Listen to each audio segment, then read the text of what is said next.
Line Arabian dates. இப்போ அது லயனா டே. இது தரும் ஆரோக்கியம் இயற்கையானது. லயனா பிரீமியம் டேட்ஸ். எந்த சமையலும் ருசி தேடும் ரகசியம். ₹20. பார்லிமெண்ட் மழைக்கால கூட்டத்தொடர் வரும் 20ஆம் தேதி தொடங்குகிறது. இதையொட்டி திமுக எம்பிக்களுடன் லண்டனில் இருந்தபடியே வீடியோ கான்பரன்ஸ் மூலம் அக்கட்சித் தலைவர் ஸ்டாலின் ஆலோசனை நடத்தினார். அப்போது மேகதாது அணை, காவிரி நதிநீர் விவகாரத்தில் குரல் எழுப்ப வேண்டும். பார்லிமெண்டில் எந்த விவகாரத்திலும் காங்கிரசுடன் இணைந்து செயல்பட வேண்டாம். அவர்கள் முன்னெடுக்கும் போராட்டங்களிலும் பங்கேற்க வேண்டாம். பிரதமர் மோடி மத்திய அமைச்சர்களை விமர்சிக்க வேண்டாம். மாநில உரிமை சார்ந்த விவகாரங்களில் தனித்தே செயல்பட வேண்டும் என எம்பிக்களுக்கு ஸ்டாலின் அட்வைஸ் செய்திருக்கிறார். மேற்கு வங்கத்தில் திரிணாமுல் காங்கிரஸ், மகாராஷ்டிராவில் சிவசேனா கட்சிகளில் பிளவு ஏற்பட்டு பல எம்பிக்கள் பாஜகவுக்கு ஆதரவளித்திருப்பதால் பார்லிமெண்டில் பாஜகவின் பலம் அதிகரித்துள்ளது.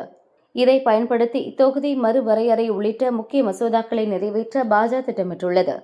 லோக்சபாவில் 22, ராஜ்யசபாவில் 30 எம்பிக்களை வைத்திருக்கும் திமுக காங்கிரசுக்கு எதிராக திரும்பியிருக்கிறது.